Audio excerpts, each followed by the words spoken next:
Sí, buenos días. Disculpe, buenos días.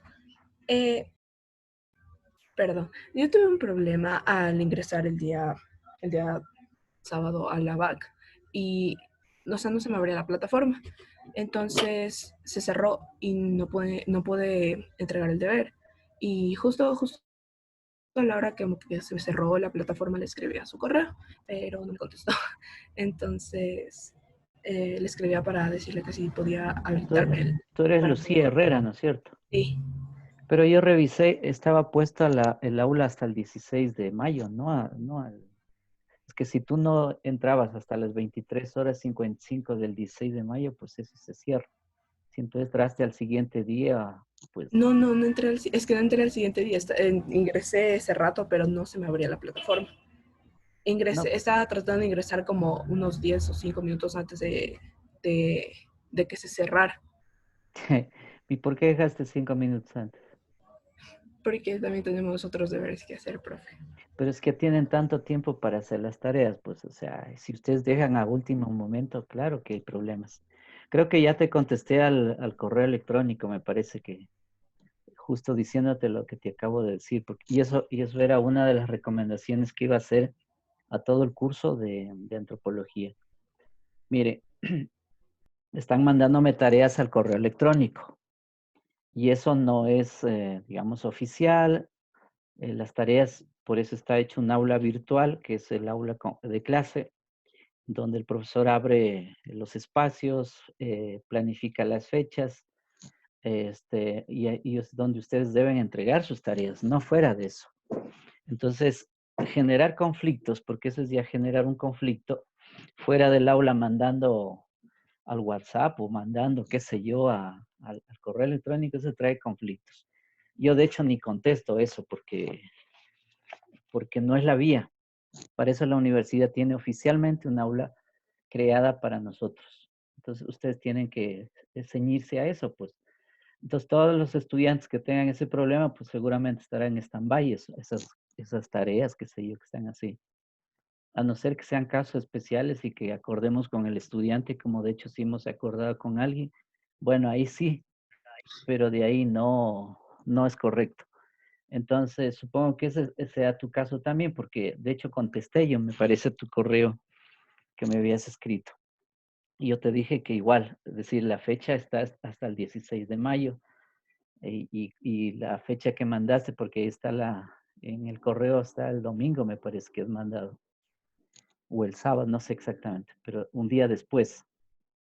Entonces, claro, estás Claro, atrasado. profe, porque después de las 12 ya es otro Por día, eso, pero por eso, entonces estás atrasado, o sea, mandaste, qué sé yo, o no lograste entregar porque no entraste a tiempo. Ese es el lío, entonces. De todas maneras, contesté yo al correo señalando, y esto que me hace acuerdo, pues es para todo el curso decirles, vean jóvenes, no envíen tareas al correo electrónico, porque ahí se pierden, es decir, los profesores supongo que ni les contestarán algunos si están con tiempo, porque no estamos con tiempo los profesores. Entonces, tienen que ustedes entrar a su aula y hacerlo a través del aula virtual. Ese es el sitio adecuado. Entonces, para eso, también aprovecho para informar que la próxima semana tomaremos el examen a la hora de siempre, es decir, siempre bajo el calendario académico que tiene establecido la universidad. Eh, Todos tienen que conectarse a una computadora. No se conecten a teléfonos porque eso les trae problemas. Entonces, los tiempos están contados también para un estudiante que va a dar un examen. Porque son preguntas de opción múltiple y tienen un determinado tiempo cada pregunta. Entonces, si ustedes entran por otras vías y no a su aula virtual tampoco, es decir, tienen problemas. Y claro, y después vendrán que profe no pude dar, que empiezan los líos. Y eso es armar conflictos y son innecesarios los conflictos, porque si ustedes prevén, ¿sí? Prevén con tiempo. Por eso estoy avisándoles también ahora, conéctese a computadora y no a un celular, porque el celular no permite, ¿sí? O es muy limitado, digamos. No es como para estudiar ahí un celular. Entonces, eso también para que ustedes vean el tiempo del examen de la siguiente clase. Bueno, eso tenía como recomendaciones. Profe, disculpe una A ver. pregunta. ¿Qué tiempo nos va a dar para realizar el examen y cuántas preguntas van a venir?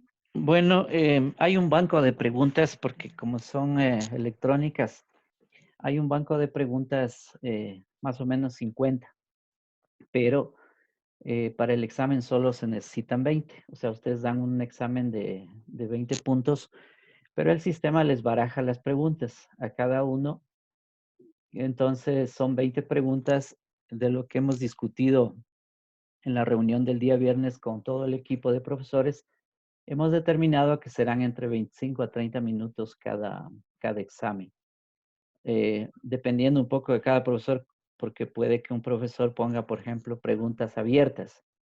Entonces, claro, ahí el estudiante requiere escribir un poco. Entonces, por ese margen de tiempo se estableció que habría ese margen. Pero de ahí, un estudiante para un examen de 20 preguntas, pues necesita 20 minutos, o sea, no necesita más tampoco. De todas maneras, queda ahí un espacio para que puedan ustedes hacer su examen. O sea, en media hora está hecho el examen. No se necesita más tiempo tampoco, porque una pregunta por minuto, pues es suficiente como hasta que leas y después pongas ahí el clic, porque se trata de poner un clic y ya. Entonces eso. Pero, o sea, hay un tiempo suficiente. ¿Cuántas preguntas? 20. El tiempo entre 25 a 30. Sí. Eso todavía no Profe, está. Sí, dígame. perdón que le corte. ¿Y vamos a tener también algún cuestionario para el momento de estudiar o vamos a tener que revisar las diapositivas de manera libre y nosotros estudiar? Bueno, en realidad la materia está basada, es decir, las preguntas están basadas solo en el texto de lectura, no están fuera de eso, porque las hemos desarrollado todos los profesores que estamos trabajando la materia de antropología filosófica. Entonces, creo que hay que ceñirse básicamente al texto de lectura, porque ampliarles más, pues no tiene mucho sentido. Claro que nosotros hemos abordado temas mucho más complicados, digamos. Por ejemplo, ahora mismo yo tengo una temática que la vamos a tratar ahora, pero eso no entra tanto, sino el referente es el texto de lectura. Es decir, si ustedes leen el texto de lectura, pues es eso, no es más.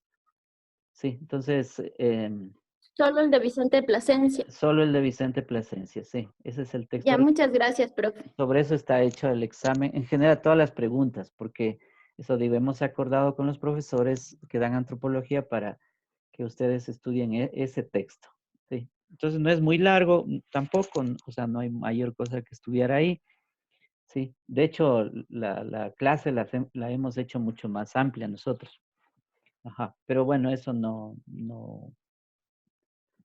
la consideramos. Bueno, eso jóvenes, entonces, Profe, a ver, díganme. disculpe, una pregunta. Sí. El banco de preguntas que toca resolver de investigación, hay que responder de las diapositivas y del libro, ¿no es cierto? Y hay Ah, que sí. poner citado o hay que poner lo que uno se entienda.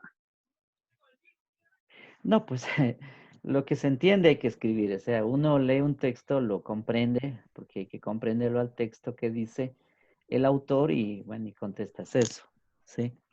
Entonces hay que comprender pues el texto y escribir lo que has entendido en realidad y contestar cada pregunta.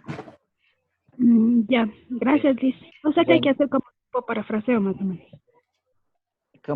sí pueden hacer también parafraseo, lo que sea. Sí, sí pueden hacer. Ya, A gracias, Liz. ver, listo, jóvenes. Entonces vamos a ver si tomamos la clase de hoy. Bueno, yo tenía previsto presentarles a ustedes, a ver,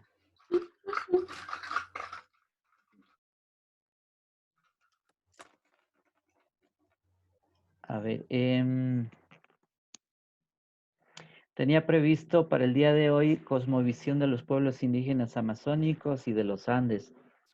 Ese es el tema que vamos a abordar, que está en el texto de Plasencia. Y luego también revisar ahí unos 2 vídeos que nos pueden ayudar a entender mejor esto. A ver, solamente algunas aclaraciones que quiero hacer. Em, en primer, a ver, entonces voy a conectarme. A ver, aquí tengo unos mapas. Creo que si conecto los mapas será mejor.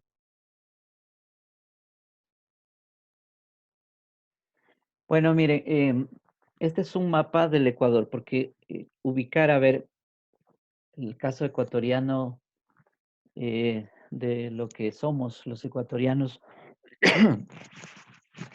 este,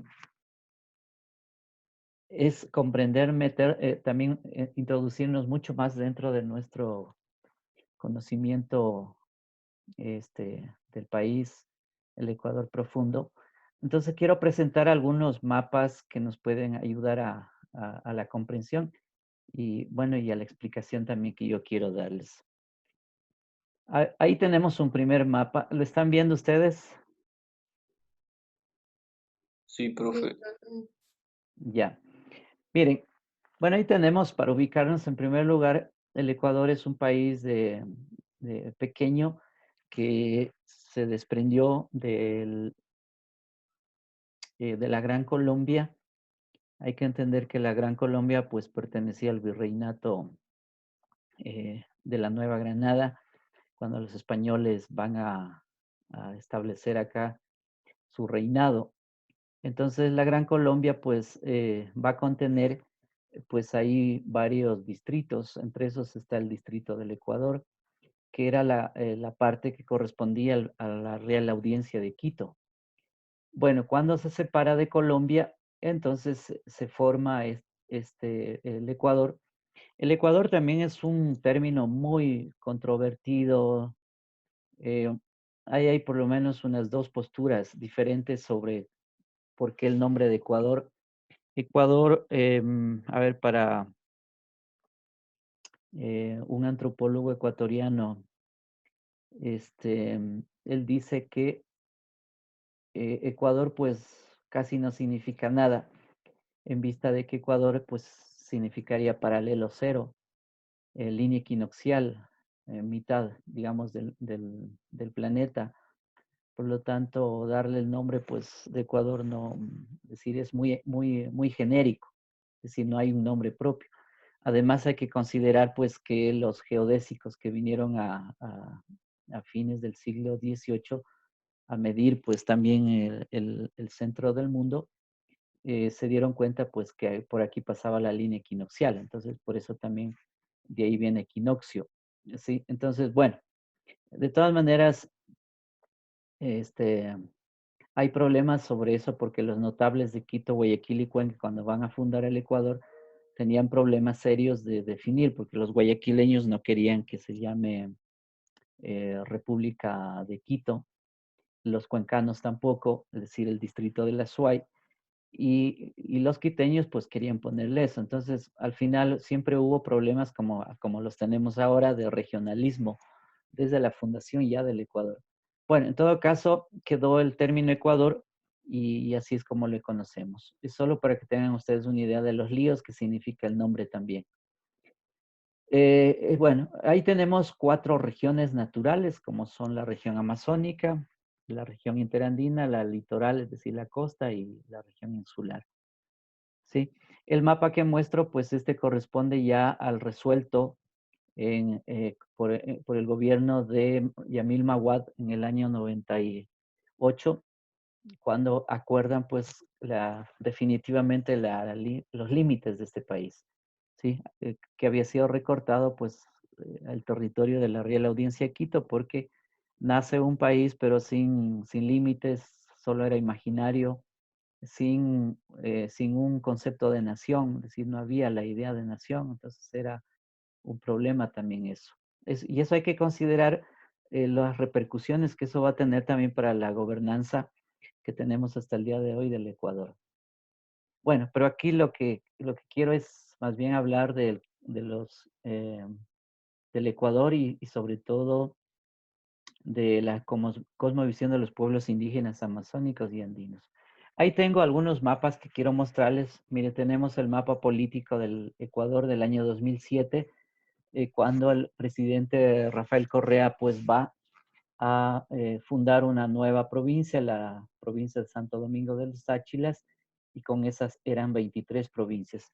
Entonces el Ecuador territorialmente como república pues desde la fundación, el 13 de mayo de 1830, se fundó en provincias y así es como se fueron generando más provincias hasta el día de hoy. Bueno, ahí tenemos un mapa para ubicarnos, es decir, el Ecuador dividido en provincias. ¿Sí? Provincias, la Constitución también reconoce regiones, hay 7 regiones, pero son administrativas y después tienes cantones y tienes parroquias. El mapa que está a la derecha de ustedes, a ver, en el año 1989, por primera vez en la historia del Ecuador, resulta que los pueblos indígenas del Ecuador van a decir, señores, en el Ecuador no solamente hay mestizos ni blancos, sino que, y tampoco nos corresponde a provincias, sino que nosotros vivimos en territorios adecuados, en territorios donde habitamos. Y entonces se estableció pues que existen territorios de nacionalidades y pueblos indígenas del Ecuador. Entonces ahí tenemos un primer mapa para evidenciar en dónde se ubicaban estos pueblos y se ubican actualmente también en el Ecuador. Eso quiere decir que el Ecuador no es solamente está hecho de blancos y mestizos, sino también existencia de otros pueblos y diferentes culturas, lenguas que habitan en territorios. Bueno, eso era en el año 89, porque eso ha evolucionado también este mapa. En el año 2017 tenemos una provincia más, ahí está la provincia de Santo Domingo. Si ustedes se ubican en la zona del Guayas, hacia el Pacífico, en la punta de Santa Elena, miren, ahí está la provincia fundada también en el periodo de Rafael Correa, es decir, es la provincia 24. Igual se sigue manteniendo el orden republicano de provincias, cantones y parroquias, más lo que les conté ya de regiones. También hay 7 regiones que establecieron en el año 2010. A la derecha ustedes tienen, miren, para que todo eso que está de colores implica en dónde están los territorios y lo que correspondería a provincias ahora de los pueblos y nacionalidades indígenas. Es decir, el nombre propio con los que estamos hablando en este momento porque tienen reconocimiento constitucional, la Constitución del año 2007. A partir de la constituyente del año 2007-2008, reconoce 14 nacionalidades indígenas y 18 pueblos. De los 18 pueblos, 16 están en el callejón interandino y 2 están en la costa.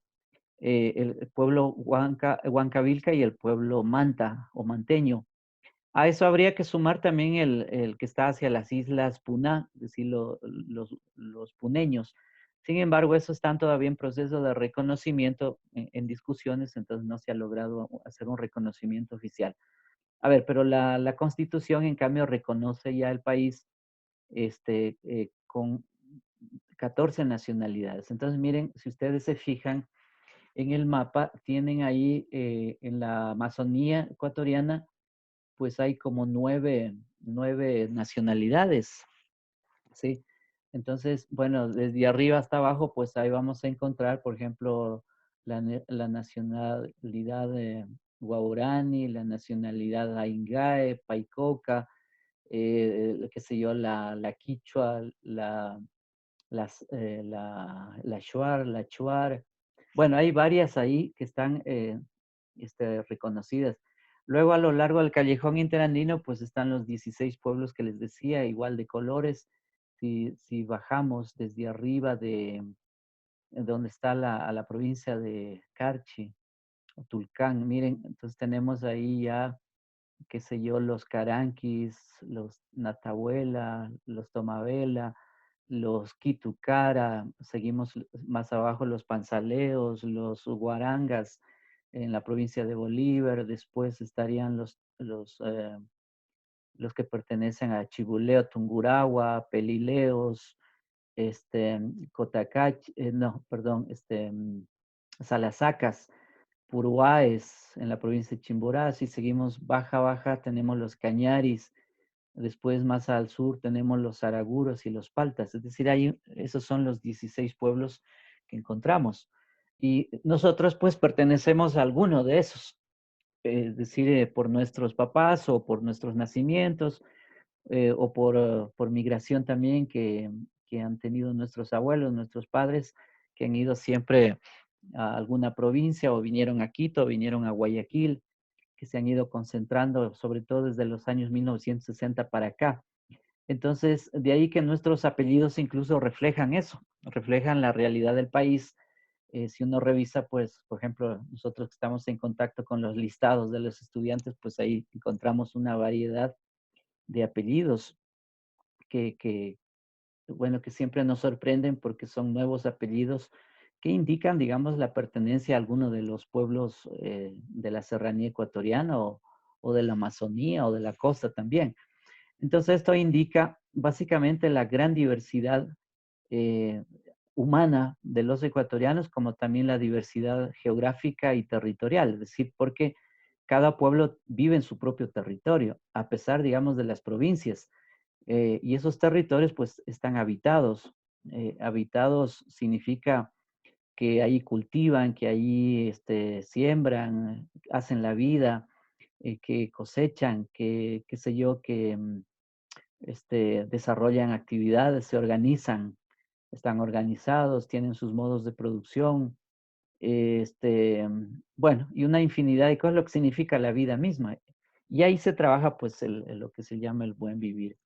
Bueno, aquí tengo otros mapas territoriales más bien, pero estos, lo que están en color rojo y menos rojo, pues es para ubicar o para ayudarnos a entender dónde están ubicados estos pueblos indígenas o nacionalidades también, y que nos ayudan de algún modo a ver, a visualizar, porque es para decir, miren, en esos territorios que son provincias también, ahí es donde están habitando estas poblaciones. Entonces, miren, por ejemplo, el que tengo a mi izquierda dice territorios de pueblos y nacionalidades en la costa ecuatoriana del año 2006.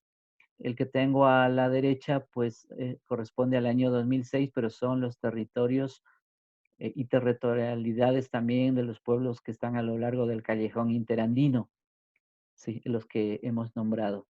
Después acá tengo el otro mapa en la Amazonía, miren, donde hay mayor población, porque también hay que ver que son mayor la población indígena, por ejemplo, lo que está en color rojo, rojo, pues pertenece más a los pueblos quichuas, amazónicos, que hablan el quichua shimi. Bueno, después tenemos los afro, etcétera. Bueno, solo quería mostrarles a ustedes este mapa para que podamos reconocernos, digamos, y ubicarnos concretamente este, en el país. Ahora, hay algunos términos que también quiero aclararlos porque,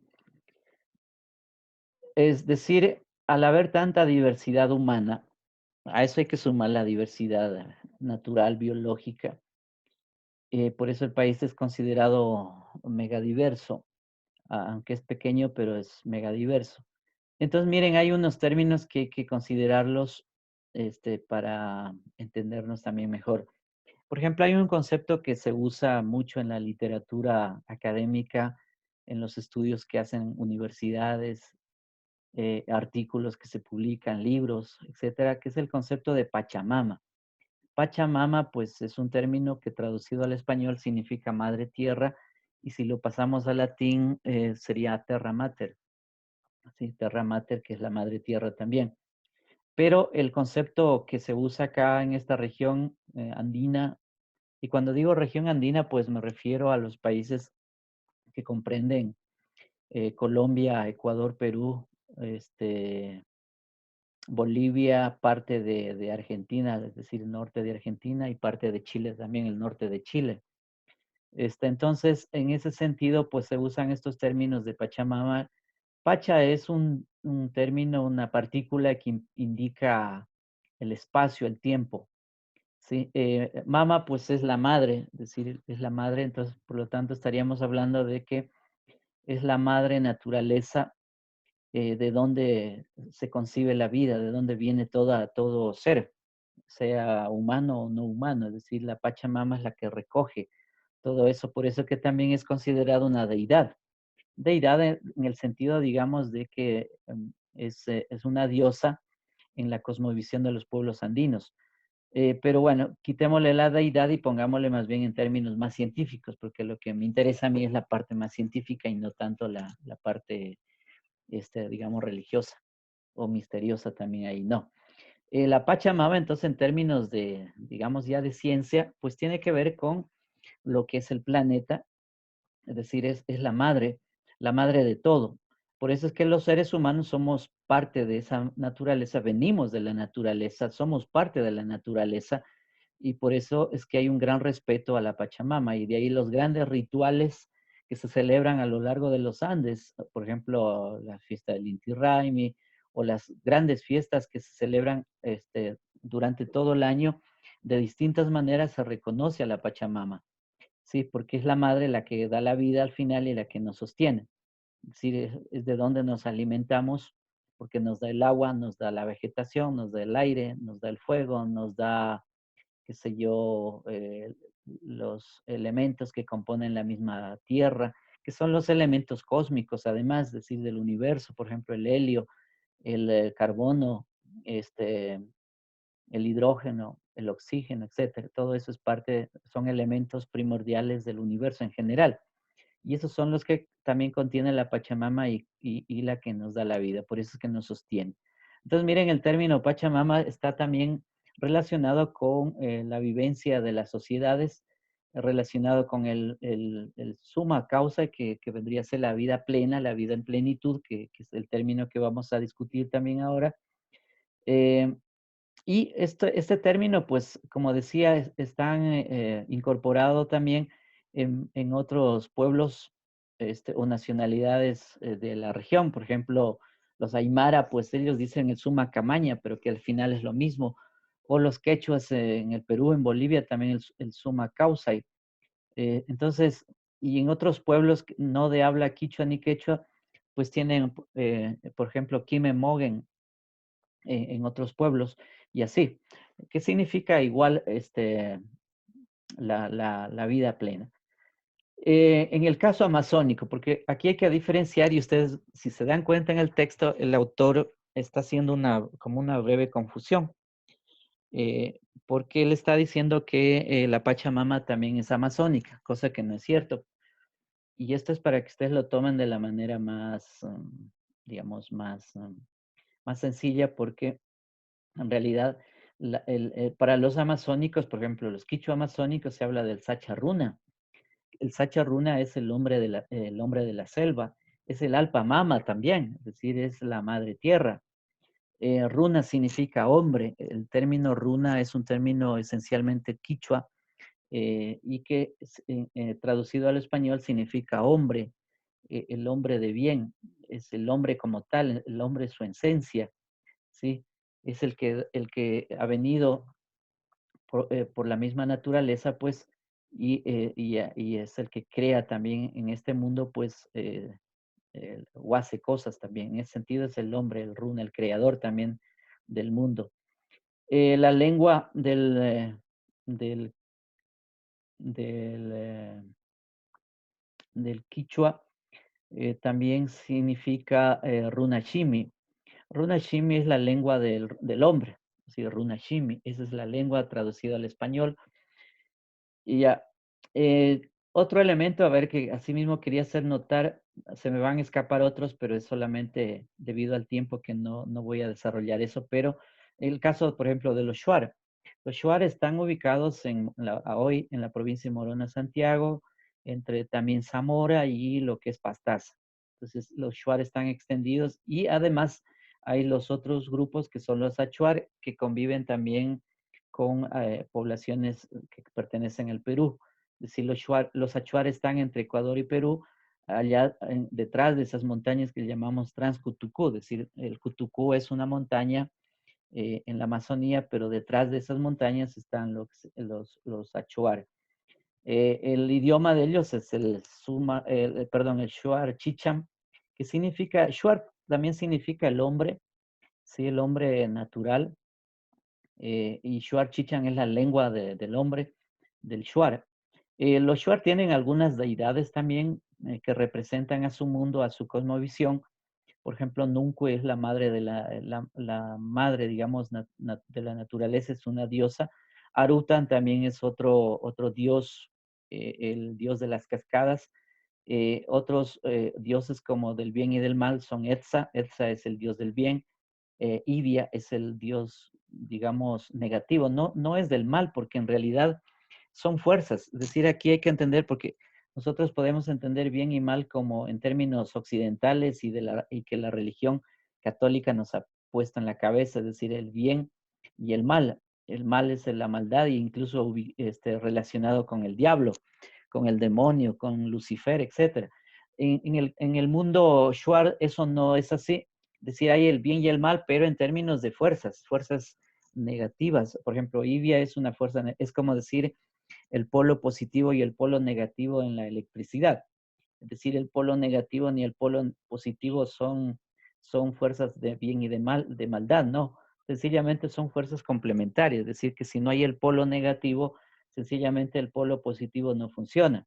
O viceversa. Es decir, en ese sentido hay que tomarlo a estos dioses en el mundo Shuar, Etza e Ibia. Es decir, dos fuerzas que se complementan entre el polo positivo y el polo negativo.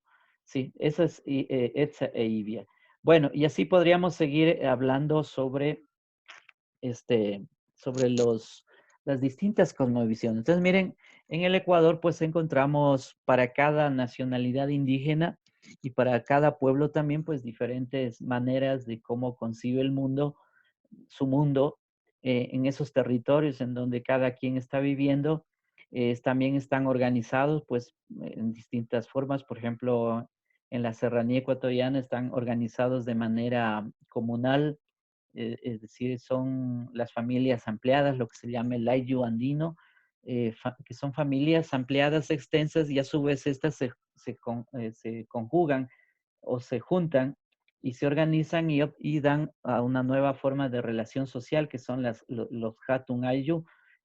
Hatun Ayllu significa una grande familia, literalmente hablando en el quichua, pero en realidad tiene que ver más bien con las organizaciones ya dentro de esas comunidades para vivir y trabajar. De ahí uno puede entender entonces por qué están organizados y bien organizados, y además ahí hacen su economía, hay relaciones de parentesco, relaciones de consanguinidad, hay relaciones también de amistad, relaciones de fraternidad y también relaciones de trabajo. Por ejemplo, la minga pues es parte del desarrollo de estos pueblos también. Y en el caso amazónico, pues igual ahí hay una gran diversidad de familias, es decir, la familia nuclear, pero también es la familia más de parentesco, que se llama familia parental. Algunos de esos pueblos son matrilineales. Matrilineales quiere decir que son las madres o la mujer la que tiene el peso sobre la familia. Y en otros casos son patrilineales, o sea, son los padres o el jefe del hogar el que tiene pues la dirigencia o la guía, digamos, dentro de esas familias también. Pero existen relaciones de parentesco asimismo bastante amplias en la Amazonía ecuatoriana.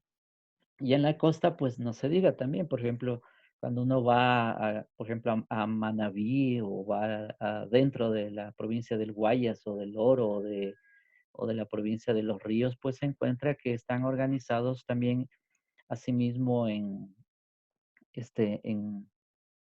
esas familias de manera mucho más ampliada y muchos de ellos en la forma más al estilo casi diríamos occidental o de los mestizos, como es por ejemplo el cabildo del pueblo, el cabildo de la comuna, etcétera. Pero igual siguen organizados. A eso hay que aumentar también, para ir terminando esta exposición, hay que aumentar también que el Ecuador pues está sobre todo en la costa ecuatoriana, tiene la población montubia. La población montubia, pues, tiene como una triple combinación, es decir, de mestizaje. Se da entre el blanco, el, eh, el negro y el indígena. Es decir, en ese sentido aparece lo que ahí, bueno, algunos llaman el sambo, etcétera. Pero es decir, la configuración biológica pues tiene que ver más con esa combinación. Y desde hace 200 años para acá empezaron a tener vigencia y más fuerte sus planteamientos a nivel ecuatoriano y ahora pues la constitución ecuatoriana lo reconoce también como parte de este país y del territorio. Y otro grupo asimismo bastante extenso es el pueblo afroecuatoriano. El pueblo afroecuatoriano pues está extendido en todo el país, es decir, encontramos pobladores afros en todo el país, incluyendo la Amazonía. Sobre todo la mayor concentración, bueno, ustedes saben, y es obvio, está en Esmeraldas, eso en el caso de la costa, y en el otro polo pues está aquí en la zona del Chota. Bueno, ahí tienen sus historias, eso, hay unas raíces históricas para entender eso. Y por eso es muy importante estudiar la historia también de los grupos afro, del pueblo afroecuatoriano, porque es producto de esclavitud. Ustedes conocen eso, cómo es que llegaron al continente, a este continente y después cómo pasaron hacia el sur. Por ejemplo, a los esmeraldeños o los del Chota, pues dice la historia que provienen de Colombia, es decir, cuando traen esclavos negros al Caribe y después los van introduciendo más adentro para el trabajo en vista de que la población indígena estaba diezmándose, entonces trajeron a los negros esclavos para los trabajos que no podían hacer los indígenas o porque estaban faltando. Bueno, entonces de ahí provienen los del Chota o también los esmeraldeños. Bueno, hay toda una historia que hay que estudiarla y ese es el Ecuador pues que tenemos nosotros. En general, digamos, a ver, hablar de mestizos, que es la otra población así mismo diversa, porque no existe un mestizaje, es decir, un tipo de mestizaje. Más bien el ecuatoriano, pues somos una mezcla ahí de otras mezclas. Por ejemplo, el chagra, por decir, o el mestizo, el pardo, por decir. Y así, es decir, hay diferentes nombres que les dan los antropólogos también a eso, que también parece irrisorio, porque dar nombres de ese modo para clasificar la población, pues no tiene mayor sentido. Lo importante es que nosotros podamos reconocernos como parte del territorio y que esa es nuestra identidad. Es decir, en realidad son identidades diversas. Y bueno, entonces paso al otro tema que era el del buen vivir o suma causa, que es el texto del... Profe, está compartiendo pantalla. No, Ya, ahora, listo. ahora sí voy a compartir porque quiero pasarles el tema del vivir bien o suma causa, que es el propósito, pero quería hacer estas ideas preliminares un poco para ubicarnos en qué contexto tenemos que hablar y entender también el buen vivir ecuatoriano, que está reconocido constitucionalmente en el Ecuador, que parece una mentira al final porque nosotros no estamos viviendo bien al final, pero bueno, veamos a ver qué, a ver, ¿dónde está esto? A ver, entonces vamos a ver.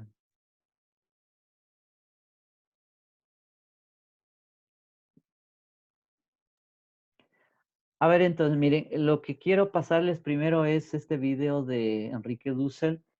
Bueno, Enrique Dussel, ustedes ya tienen una idea de quién es el filósofo y una entrevista que le hacen para que explique qué entiende él por el buen vivir. Entonces, tomé yo esta entrevista porque me parece relevante en vista de que el autor, siendo una eminencia, un gran pensador latinoamericano de talla mundial y dedicado toda la vida al estudio, pues es decir, tiene mucha información. Entonces, creo que conviene verlo.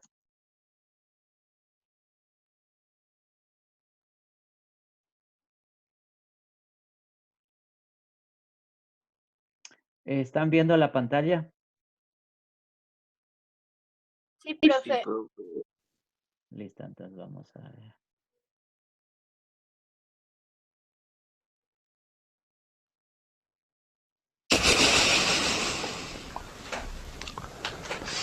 Me han pedido que exponga en algunos minutos el tema de la vida buena o el bien vivir en el sentido de nuestras culturas originarias, de aquellas que se han extendido por nuestro continente desde hace miles de años y que todavía sobreviven, siendo relativamente pocas si vemos el porcentaje, pero son millones de hermanos que viven en una cultura y en una vida distinta. ¿Qué significa esto de buen vivir? Creo que es la expresión en distintas lenguas maya, azteca, chibcha, quechua, aymara, de un proyecto de vida. Un proyecto de vida, o es decir, aquello que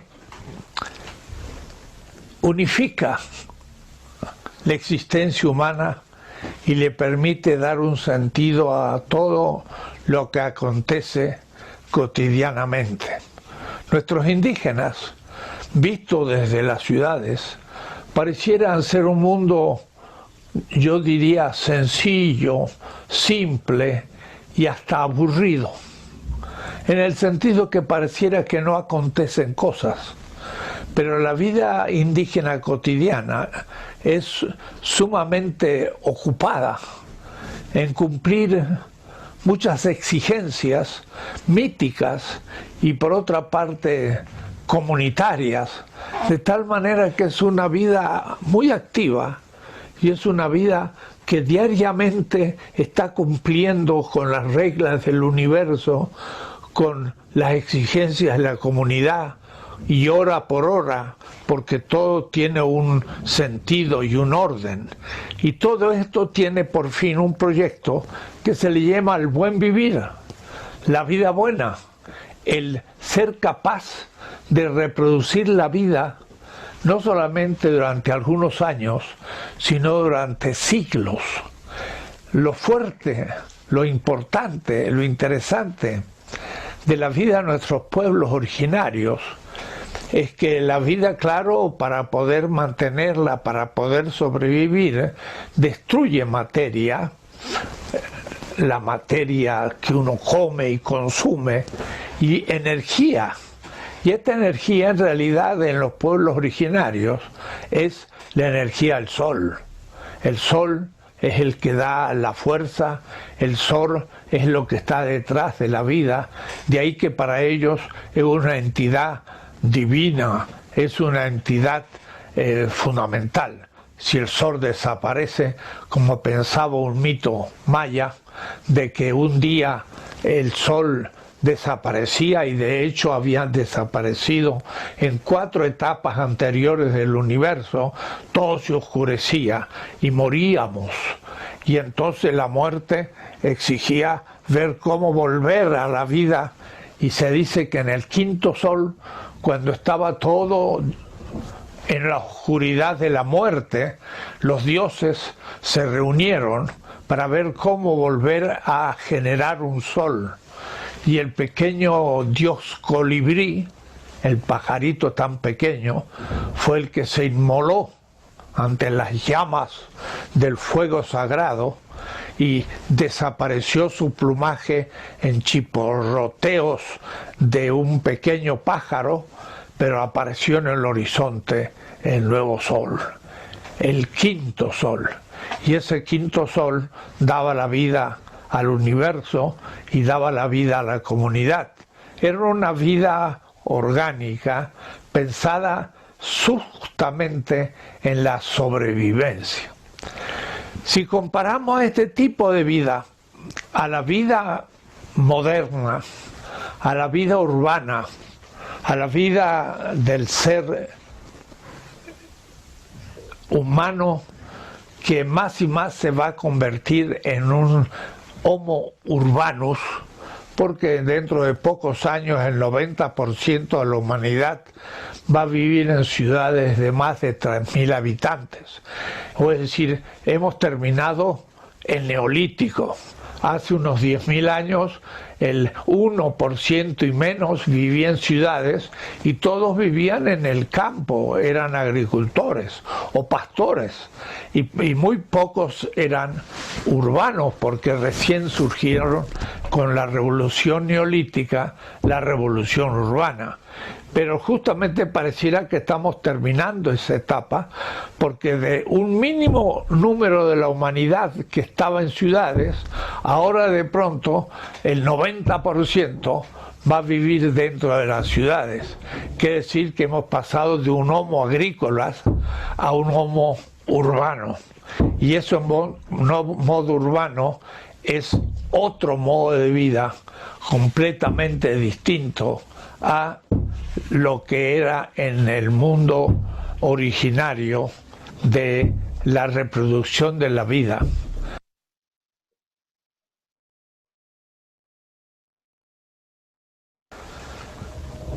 Dentro de pocos años, entonces, nos transformaremos en un Homo urbanus, un ser humano que vive en la ciudad, que no tiene ningún contacto con la naturaleza, que no tiene contacto ni con jardines ni con vegetales, porque todo está en medio del cemento y en medio de la construcción. Un tipo de vida muy particular es del hombre moderno. Y eso es lo que tenemos que ahora pensar y oponer, o por lo menos pensar en comparación. La vida originaria en nuestros pueblos, que era una vida milenaria que había logrado reproducirse y que podría todavía ejercitarse, cumplirse durante miles de años, y la vida moderna que empezó allá en el 1492, cuando España y Portugal pudieron evadirse del sitio que le habían planteado los pueblos árabes y habían arrinconado durante 8 siglos a España y a Portugal y a toda Europa, que es lo que nosotros llamamos la Edad Media. Ese hombre medieval, gracias a la salida del Atlántico, el descubrimiento del Atlántico y de paso las costas occidentales del Atlántico, América, va a comenzar la edad que llamamos la Edad Moderna.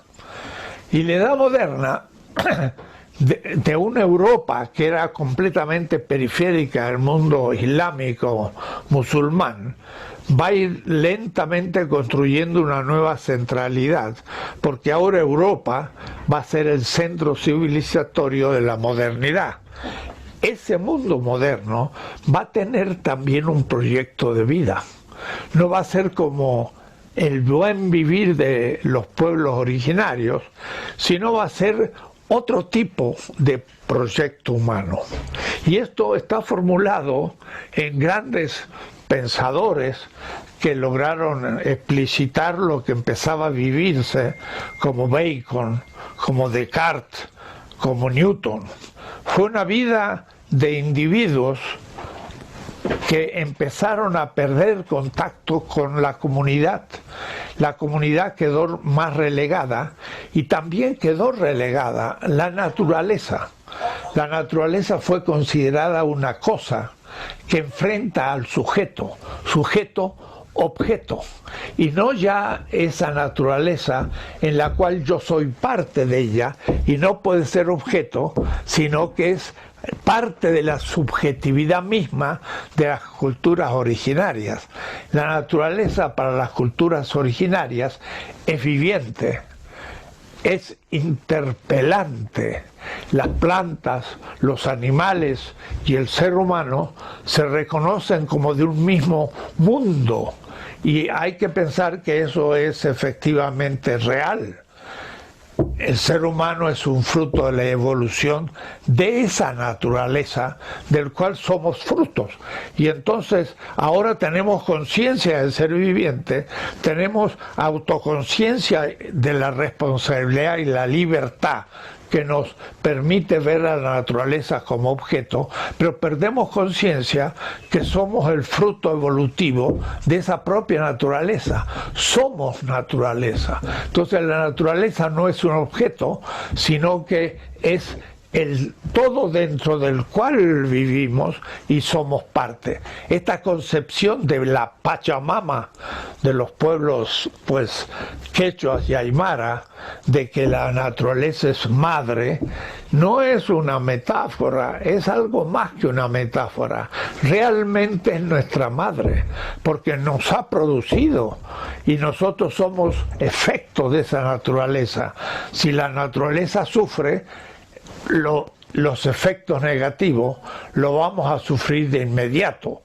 Y entonces el hombre moderno, pensemos por ejemplo en la expresión de un Descartes, que por ser filósofo y filósofo europeo de la parte que lentamente se va cada vez siendo más importante, que es el norte de Europa, por ejemplo Ámsterdam, donde vivía Descartes, decía: yo soy un alma a la que le es indiferente tener un cuerpo.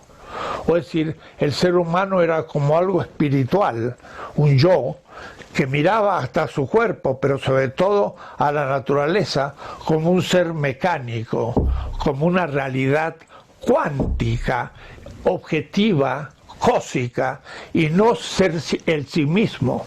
Esta es la experiencia justamente del comienzo de la modernidad ya en el siglo XVI y XVII, y entonces tenemos que remitirnos a ese origen para empezar a entender otro tipo de vida del buen vivir de nuestros indígenas, que ha recorrido un camino de 500 años y que hoy están en su culminación, pero también yo diría está en su agonía. Agonía en el sentido de un amuno, de lucha, pero una lucha final, donde el ser humano de pronto se enfrenta a la naturaleza destruyéndola, y al destruirla destruye la vida, y al destruir la vida se destruye a sí mismo. Y la modernidad entonces comienza en este momento a afrontar una situación muy grave porque desde esa visión individualista, cuantificada, mecánica, subjetiva ante la objetividad de la naturaleza, la modernidad empieza a descubrir el mundo, y por eso un Newton es la culminación de esta visión matemática, física de la realidad. Descubre la organización del sistema solar Galileo, y luego empieza a pensarse en el universo, en cómo el Sol, siendo el centro, no pierde esos planetas que dan vuelta en torno de ellos gracias a una cierta gravitación, y luego se van descubriendo las dimensiones siderales de las galaxias, de los millones de galaxias, y entonces el ser humano queda absorto ante una naturaleza que sin embargo es pensado de una manera objetiva, matemática, física, extraña, a la que hay que dominar. Y de ahí viene la explotación de la naturaleza. La tierra misma es considerada una cosa, no mi madre, sino aquello que yo puedo explotar. Y en cambio para el indígena, esa madre, ¿cómo la voy a explotar si es mi madre? Como decía un indígena, ¿cómo voy a vender mi madre o comprarla si es mi madre? En cambio nosotros compramos y vendemos terrenos sin ningún problema, porque hemos objetivado, cosificado a la realidad. Este es el punto en que el proyecto de una vida buena, un buen vivir originario del indígena se nos presenta como una experiencia y una visión totalmente distinta de la realidad. Y no tanto por la importancia que tenga el número de indígenas, no tanto por el hecho de que no tengan tecnologías y son como civilizaciones subdesarrolladas. Eso es un hecho. Un indígena no puede producir un avión, siguen caminando a pie o sobre una mula lentamente, o un asno, como se hacía hace miles de años. Sin embargo, lo que hay que considerar es la totalidad de la vida y la comprensión de estos fenómenos, que es lo que impiden que el indígena se desgaje de la naturaleza, comience a cosificarla y a destruir las condiciones de la reproducción mismo de la vida. Este es el tema. Es una civilización, la de los pueblos originarios y del buen vivir, en el que es posible la vida de la naturaleza junto a la vida del ser humano como sobrevivencia. La modernidad descubrió grandes inventos, la ciencia, la tecnología, se avanzó gigantescamente en el conocimiento científico, pero no se observaban los efectos negativos. Y sobre todo, un efecto negativo que pasó completamente desapercibido, porque parecería que la extensión es infinita y la existencia de materia es infinita y la energía es infinita. Y entonces podíamos derrochar, destruir, producir basura, y esto no era un problema porque no había medida, era sin medida. Lo que pasa es que de pronto estamos descubriendo que el planeta Tierra es un planeta preciso, tiene límites, y en el fondo, ante el aumento gigantesco de población y al mismo tiempo el modo como la tecnología comienza a ejercer un efecto negativo directo sobre el pequeño planeta, descubrimos los límites y nos damos cuenta de que la atmósfera es limitada, de que la capacidad que tiene la Tierra de absorción del calor o de la energía es limitada, de que los mares tienen capacidad limitada de absorción de residuos de los procesos civilizatorios. Y entonces todo esto, ¿qué empieza a significar? Empieza a significar que toda la civilización se había construido sobre el número, sobre la cantidad, tomando la física como la ciencia madre. Si ahora cambiamos y tomamos la biología como la ciencia de las ciencias, la ciencia de la vida, entramos a un campo completamente distinto a la física. Vemos que la Tierra es un sistema ya él mismo producido por la vida. Hace 3.500 millones de años surge la vida todavía no celular, la cual va creando las condiciones en la Tierra para que la vida sea posible, o la vida mayor. Crea una atmósfera que va protegiéndose de los rayos infrarrojos que nos viene desde otros espacios siderales.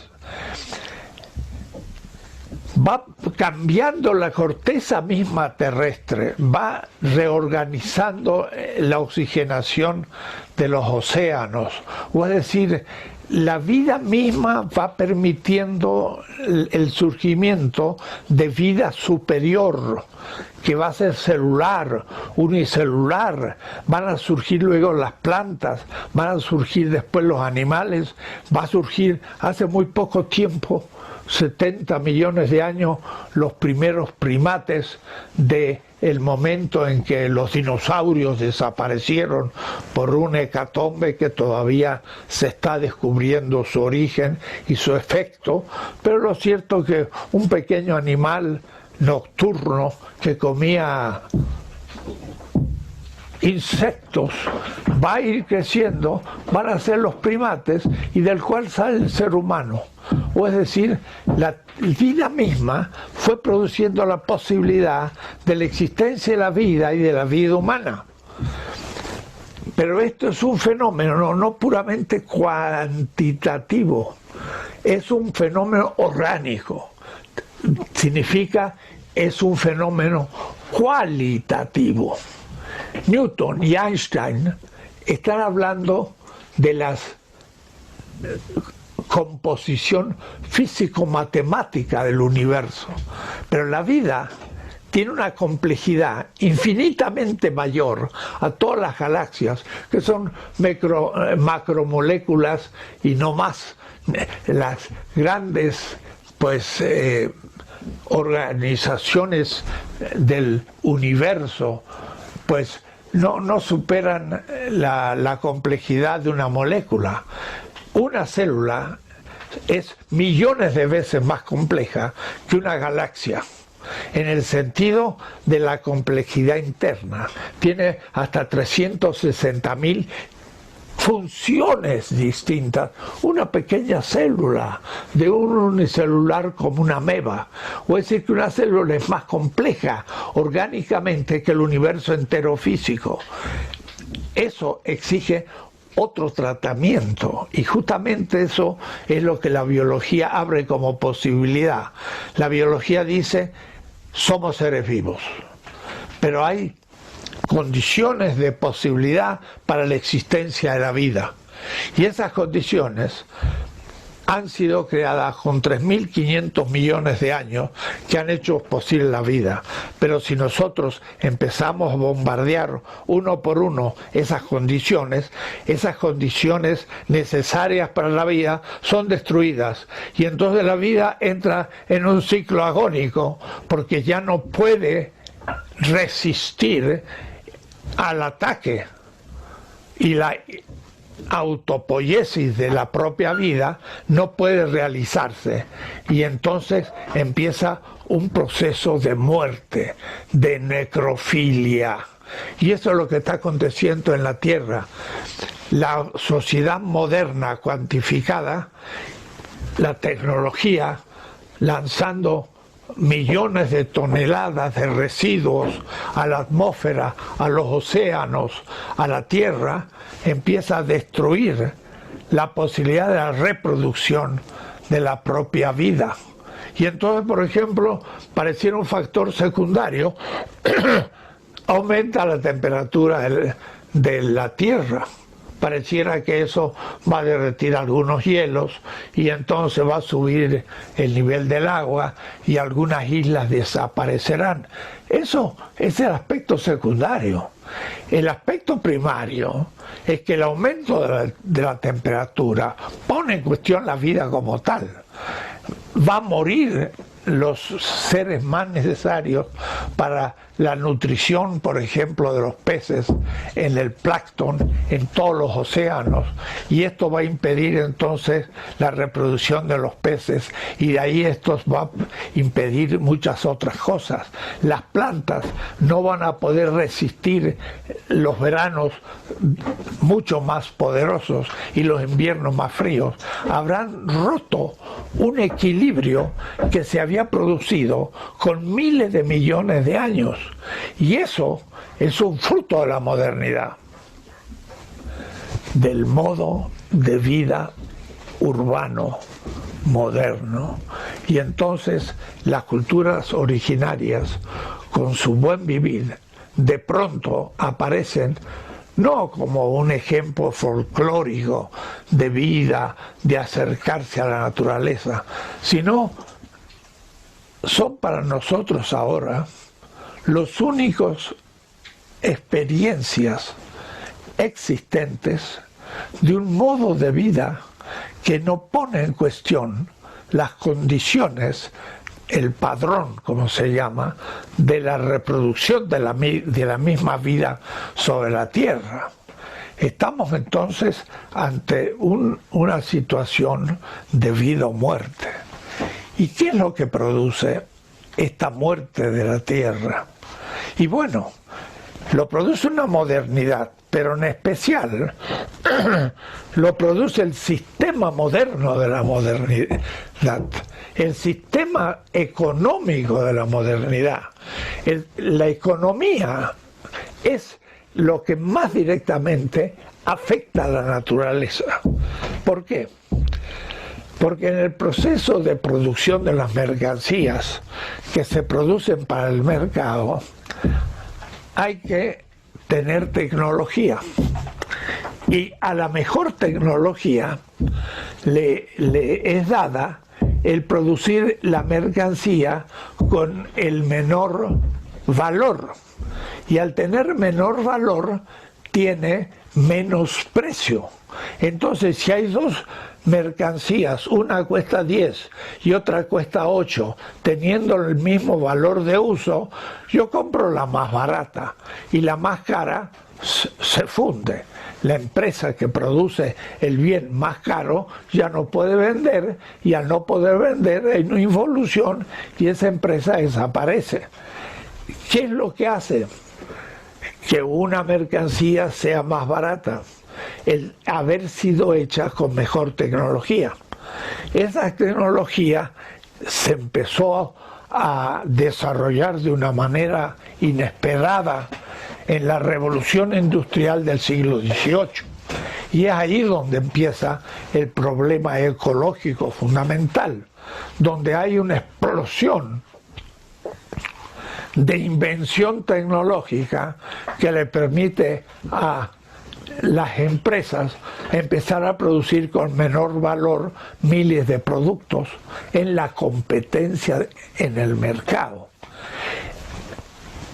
El problema está en que esa tecnología antiecológica, porque da la polución en la atmósfera, porque los residuos son no reciclables, porque comienzan a modificar la existencia de las corteza terrestre, porque producen plásticos a todos los niveles, pero ahora se descubre que estos llegan a los océanos, y los océanos ahora tienen una polución de plásticos enorme, en fracciones 1000 veces más pequeñas que 1 milímetro de plástico, que van matando la vida en los océanos hasta los 4000 metros de profundidad.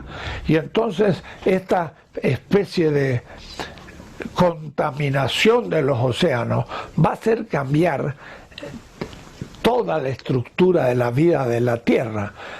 Esto ya es un fruto de la revolución industrial y de la vida moderna. Eso nadie lo había previsto. La ciencia descubría cosas, entraba a la naturaleza, la modificaba y no veía las consecuencias, los efectos negativos.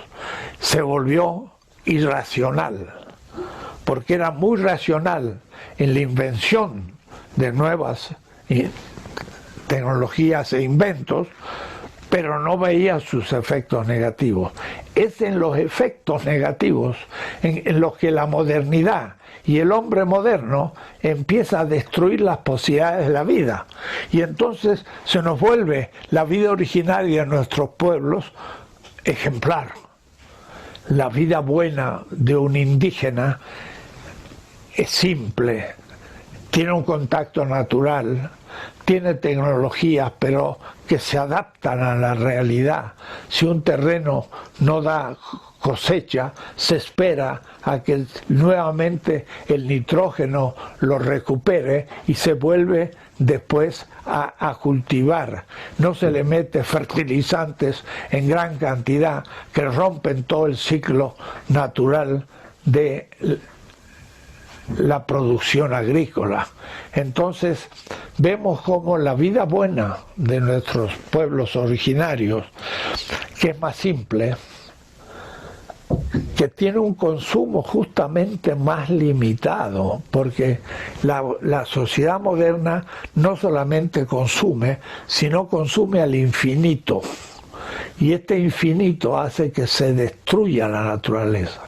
Y se destruye en función del capital.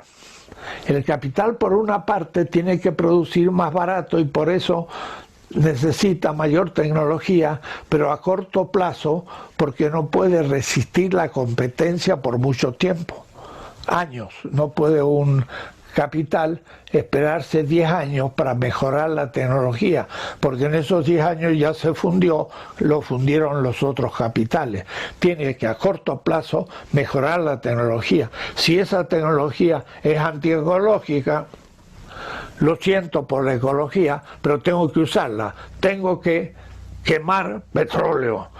Y el petróleo es más valioso que el diamante, que el oro. Es la materia más elaborada que existe en la Tierra. Y la estamos quemando. Quemando en el sentido más bruto de la palabra. Quemando. Podríamos usar otros medios para producir la energía, pero hemos ido al más simple, al más rápido y al que el capital exige quemar. Y entonces el tema es el capital. El capital es el criterio que dice, es rentable un capital si aumenta su tasa de ganancia. Si no aumenta su tasa de ganancia anual, es irracional estar invirtiendo porque no gano nada. Y entonces, si no gano nada, pues el capital se consume. Pero el capital que se consume, pues destruye al sujeto que lo poseía como propiedad privada. La lógica del capital lleva a que siempre hay que aumentar la producción. Y hay que aumentar la producción con tecnología antiecológica. Y entonces una cosa, o aumento la tasa de ganancia o hago posible la vida.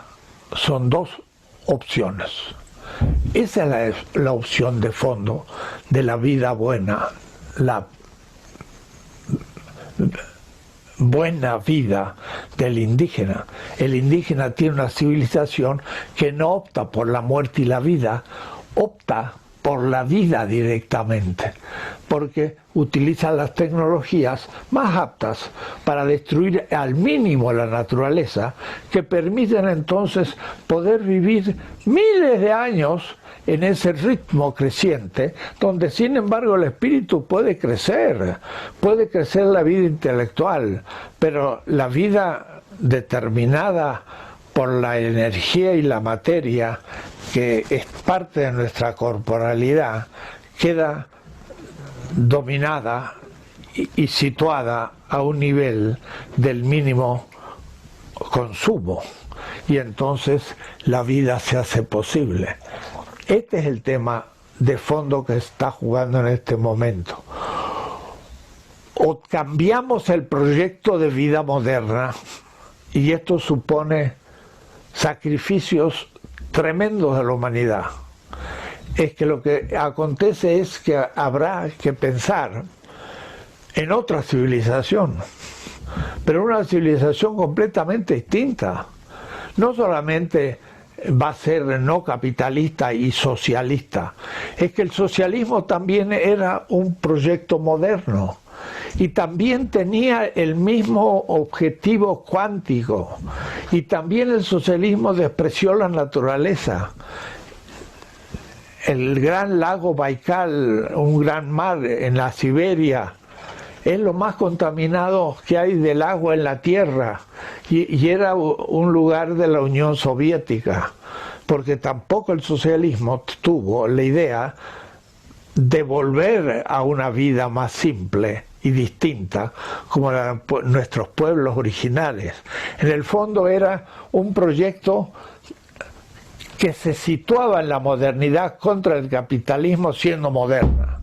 De ahí entonces que habrá que pensar cómo superar también el socialismo real y pensar en un comunitarismo ecológico futuro que supone nuevo modo de comer, nuevo modo de vestir, nuevo modo de organizar la vida, nuevo modo de ver todo donde estamos viviendo.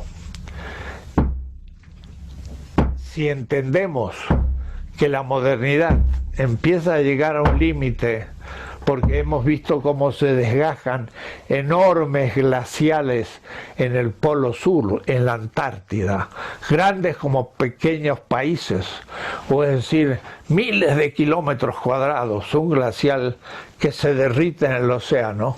Eso es el fin de la modernidad. Pero es el fin de la humanidad si no cambia el proyecto, si no tiene otro proyecto de vida buena, como lo tienen los indígenas. Entonces el indígena se transforma en un ejemplo humano, no destructor de la naturaleza, y restableciendo una relación, no solamente de pasar al fin de semana y volver a la naturaleza.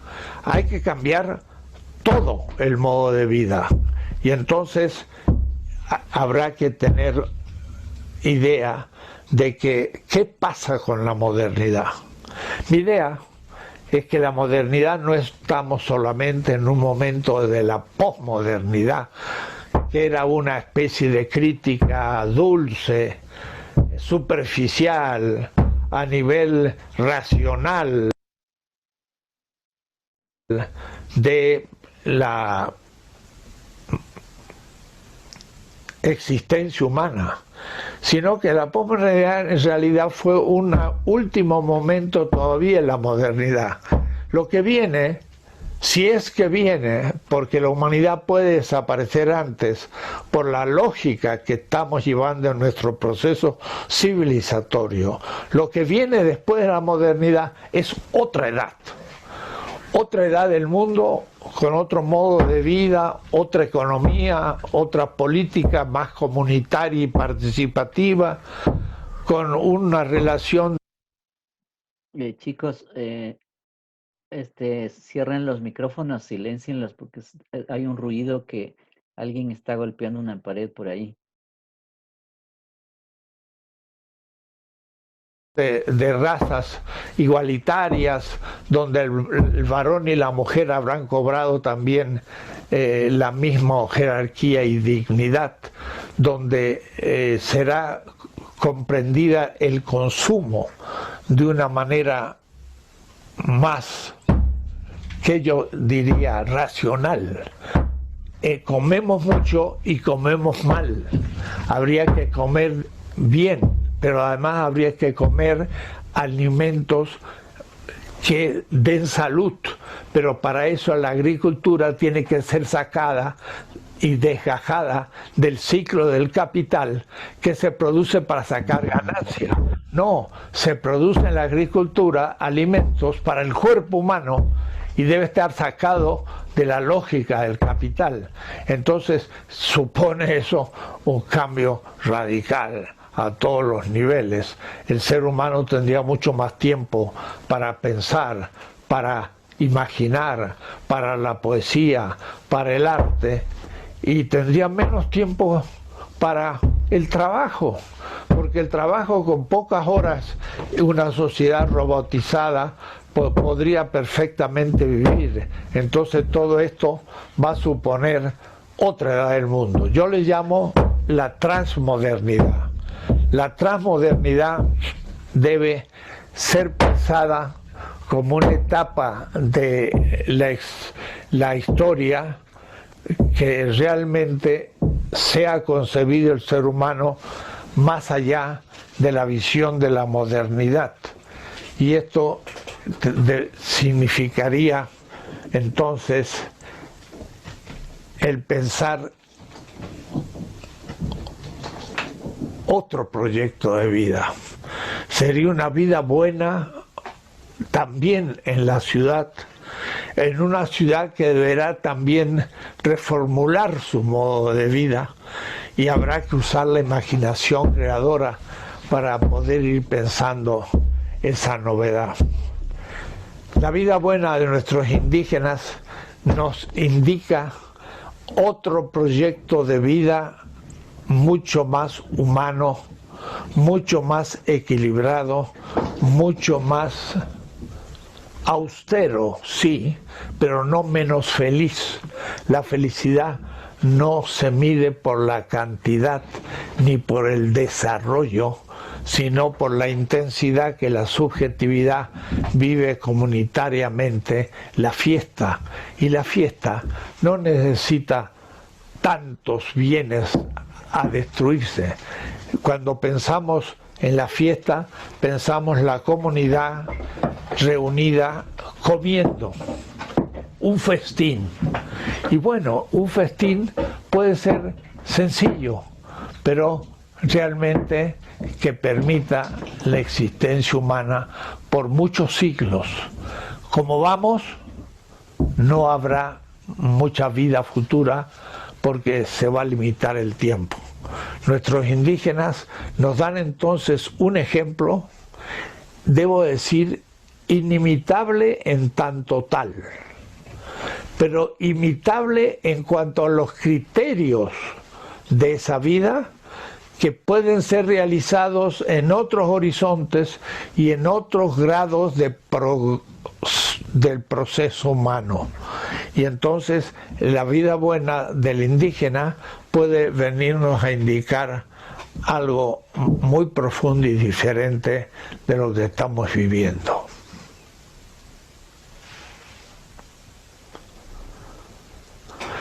Pucha, esta gente además me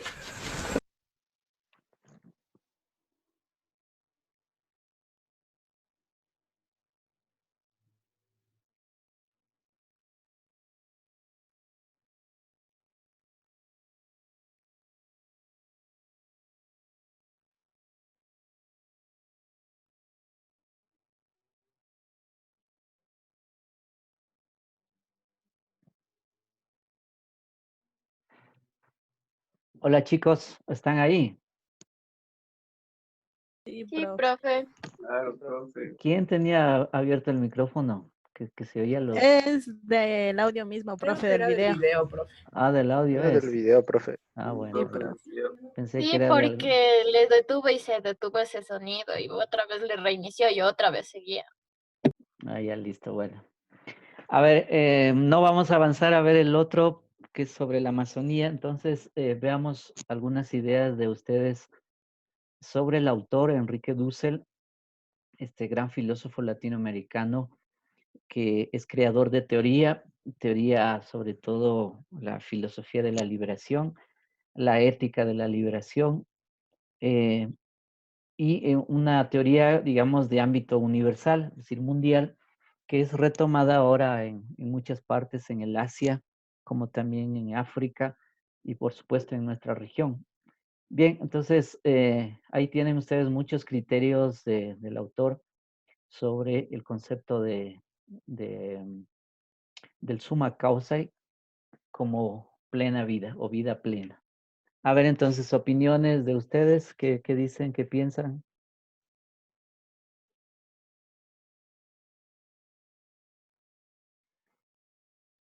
Acerca del video se podría decir que sí estuvo interesante, ya que nos dice algo que ya entendí, que el ser humano es fruto de la naturaleza, pero la naturaleza está siendo explotada por el humano mismo. Y nos decía que también los indígenas, o sea, para ellos explotan, pero no demasiado como el ser humano. Nos dice que también nos da un poco de los modos de vida también. Ujú. Sí, claro. Mira, yo le añadiría ahí dos cosas. Una, lo que el autor decía, si venimos de una madre que es la madre naturaleza o la Pachamama. Ningún hijo violenta a su madre, es decir, eso lo sabemos. Entonces, lo que está sucediendo es violentar la vida, la naturaleza misma, que es la madre, y eso es así, pues. Es decir, científicamente eso está demostrado, y con lo que ustedes ya han revisado las ideas anteriores, sobre todo del origen del cosmos, el origen del hombre mismo, pues sabemos todos que venimos de la Tierra. Y no solo de la Tierra, sino del cosmos, del universo en general, porque estamos hechos por los mismos elementos que tiene el cosmos. Entonces, la violencia, la violentación, ahí hay un problema, que es un problema serio. Y el problema de la humanidad en este rato es ese es uno. El otro elemento que quería añadirles es decir, el ser humano es un ser depredador. ¿Sí? Es decir, creo que no encontramos otros animales que depreden tanto la naturaleza como nosotros. Por ejemplo, entre los mismos animales vemos, si ustedes ven, qué sé yo, programas de National Geographic, bueno, esos programas que uno puede verlos, encontramos que los animales, por ejemplo, cuando un tigre o un león caza, no es que es para dañar, sencillamente tiene hambre y tiene que solventar su hambre. Y bueno, y caza porque tiene hambre, y una vez que ha cazado, pues se mantiene ahí un buen tiempo, es decir, hasta que vuelve a tener hambre y a buscar comida. Pero no es que mata a un animal, por ejemplo, a una liebre, y después enseguida va a buscar otro para matar por placer. No. Si los animales no actúan de ese modo, actúan porque, bueno, necesitan comer. Pero el ser humano no. Ustedes ven que el ser humano no actúa así. Somos animales también racionales, pero resulta que el ser humano actúa, es decir, tiene comida, pero quiere más. Tiene riqueza y quiere más riqueza. O sea, hay la codicia. Mira, hay la codicia como término. Es decir, la codicia es la búsqueda del placer, de la riqueza, del poder y del prestigio, como sea, a pesar de lo que ya tiene. Entonces, miren, ahí hay un elemento que se junta al ser humano y que depreda, o sea, termina, acaba con lo que encuentra a su paso. Y quiere tener poder para poder liquidar, para poder eliminar, digamos. Entonces, miren, ese es otro aspecto del humano que no lo dice Dussel, pero que conviene pensarlo. Ahora, lo positivo, digamos, del ser humano es su nivel de conciencia, porque nosotros somos autoconscientes. Somos conscientes del bien y del mal, conscientes de la maldad o conscientes de lo bueno que implica mismo la vida, lo que implica la naturaleza por nuestra racionalidad, por la razón mismo que tenemos. Entonces, ese es un elemento muy positivo, de hecho. Y yo creo que ahí es donde tenemos que buscar la salida, como lo dice el autor, en base a la racionalidad, en base a la razón, porque la autoconciencia es un desarrollo que se va a generar con la misma evolución.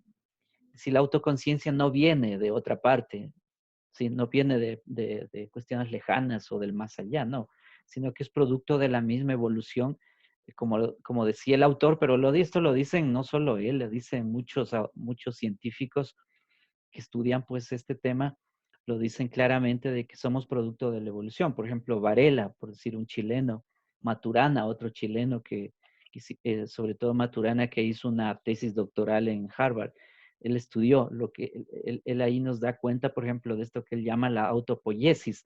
El autopoiesis es un término griego, pero traducido al castellano, indica que los organismos en general naturales se autoproducen, se autodesarrollan a sí mismos, es decir, empiezan un nivel, es decir, la naturaleza o el ser como tal, toma formas, distintas formas, y esas formas empiezan a evolucionar, es decir, van tomando forma y a la vez van componiéndose orgánicamente, y eso evoluciona, va para adelante. Entonces, la autopoiesis es un término muy interesante, por ejemplo, de Maturana.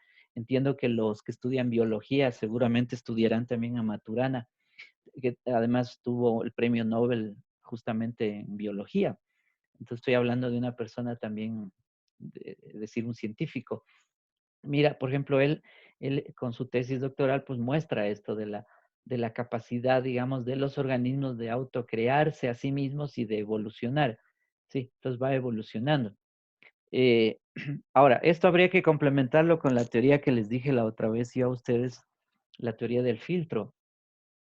Es decir, la teoría del filtro indica que llegaríamos a un punto en el universo en el cual no podemos pasar esa línea. Hay como una línea roja, es decir, porque al pasar esa línea roja y si supiéramos que existen otros habitantes en el universo, pues el ser humano por ser violento también, por ser depredador y por ser agresivo y conquistador, pues mire, entraríamos en un choque galáctico.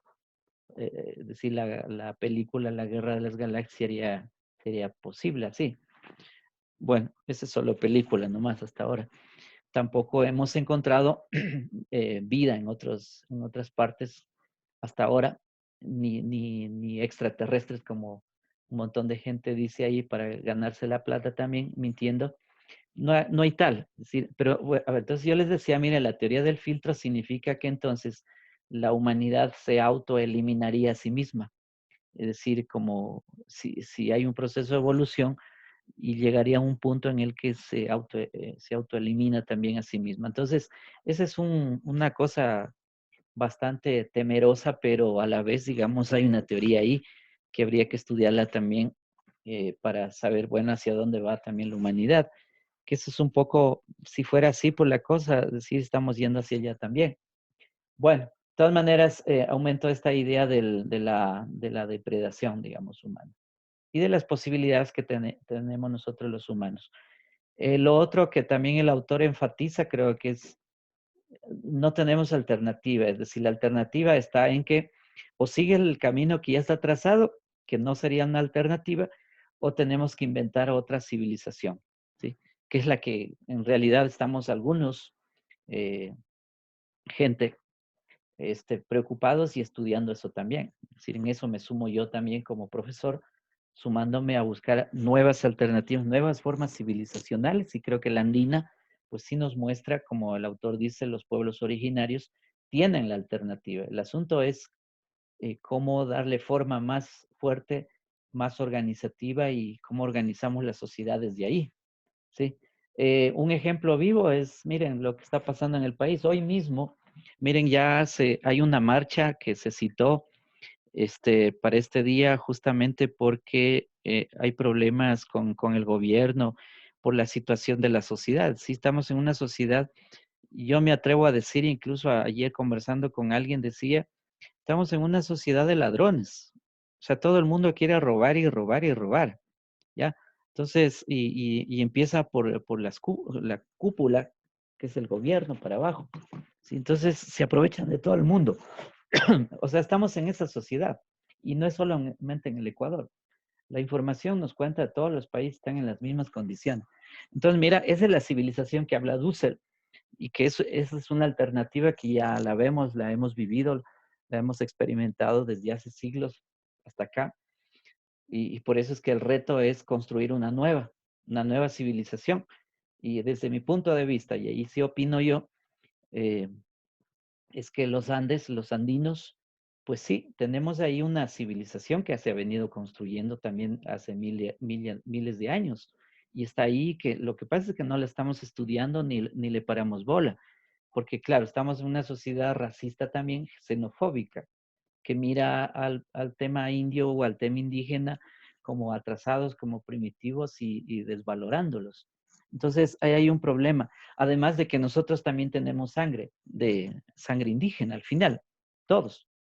¿Sí? Es decir, todos venimos de millones de años que, que pues han sido los ancestros o han sido nuestros orígenes por ahí, y entonces despreciamos eso, es decir, nos negamos a nosotros mismos, no queremos vernos a nosotros.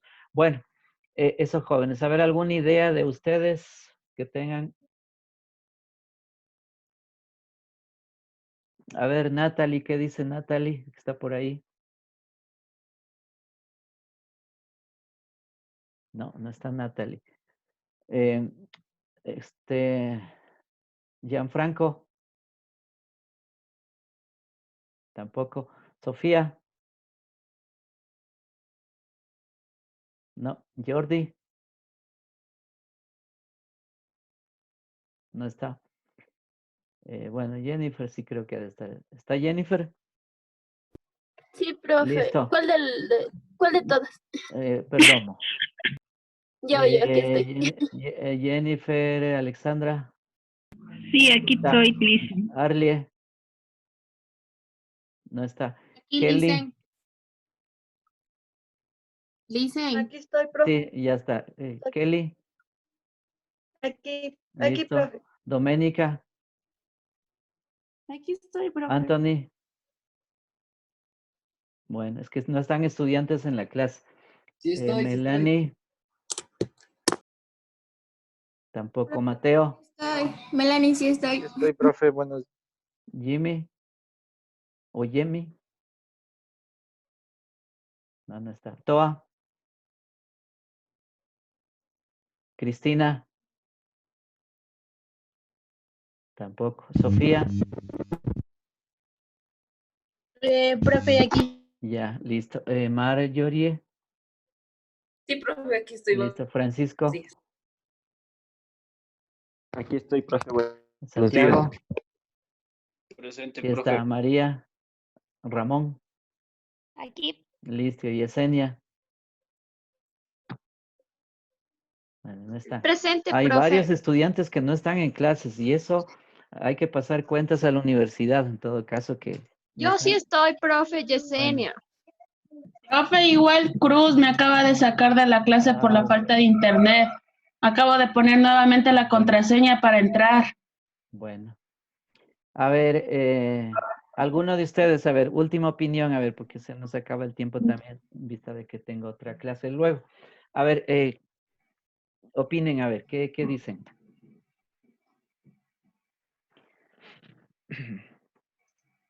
Profe, o sea que en sí el buen vivir sería más aplicable en la antigüedad que hoy en día, por decirlo así.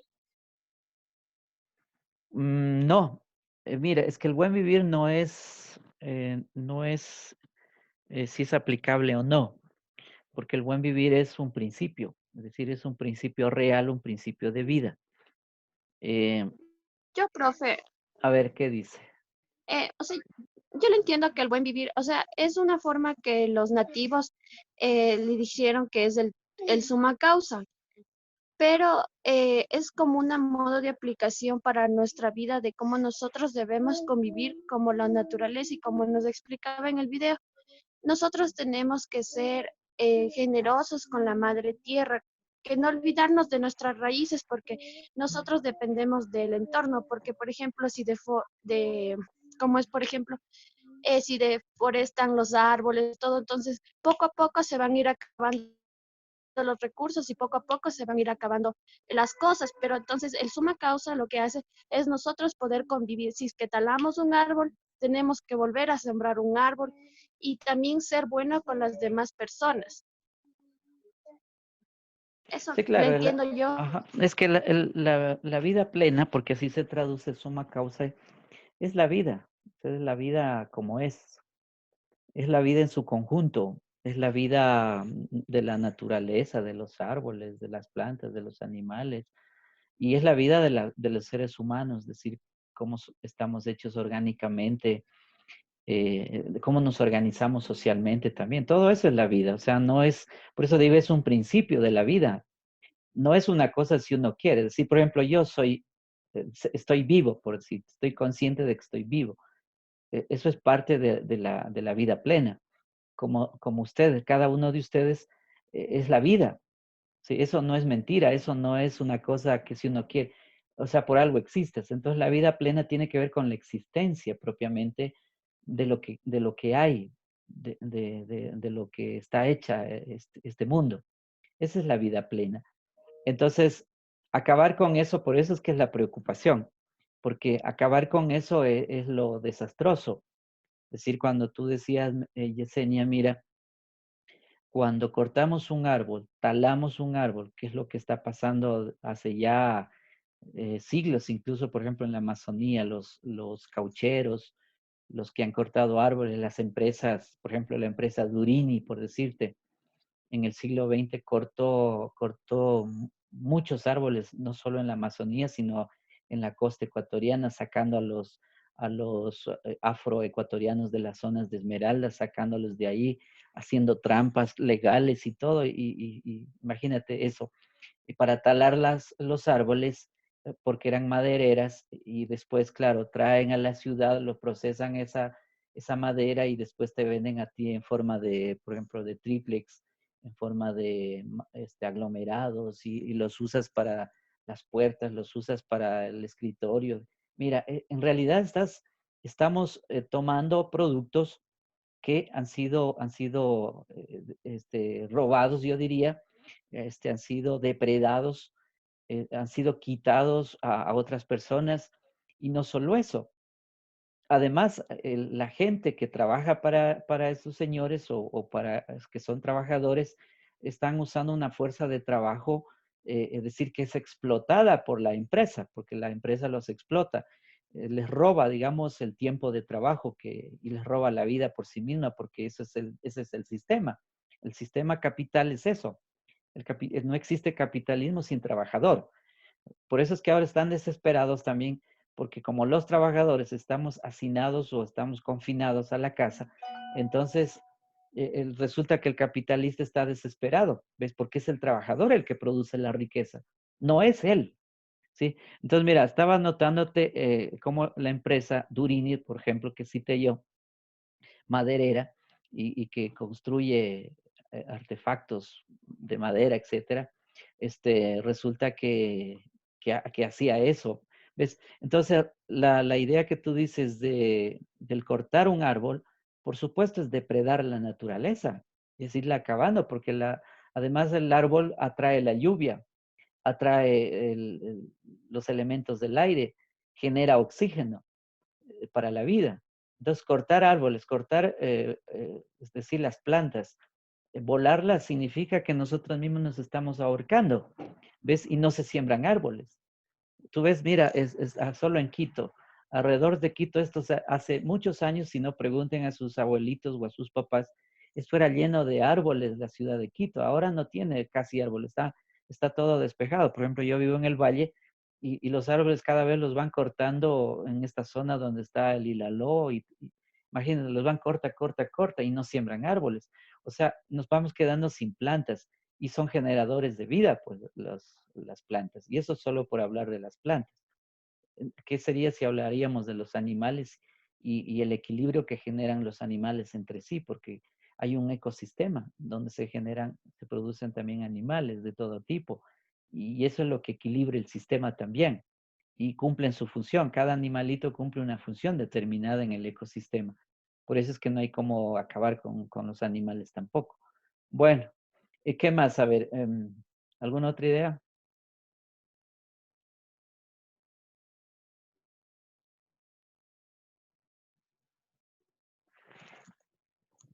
Bueno, chicos, vamos a ir terminando la clase, entonces nos veremos. A ver, aquí había una idea sobre el examen que me mandaron recién. Yo no sé hasta qué punto sea cierto, pero dicen que en la carrera de psicología, dicen que el examen lo dejarán para a ver, aquí estaba, para el 1 de junio, es decir, el siguiente lunes y no el 25, pero el director de esa carrera dice que no sabe aún a ciencia cierta. Entonces está bien indeterminado. De todas maneras, dejemos nosotros como principio para tomarles el día lunes el examen, ya, la próxima semana. Como ya les expliqué al inicio sobre el texto de Vicente Plasencia. Sobre eso vamos a trabajar. Bueno, vamos cerrando entonces la clase y que les vaya bien. Gracias, Hasta Luis. pronto, Gracias, chicos, que les profe. vaya bien. Gracias.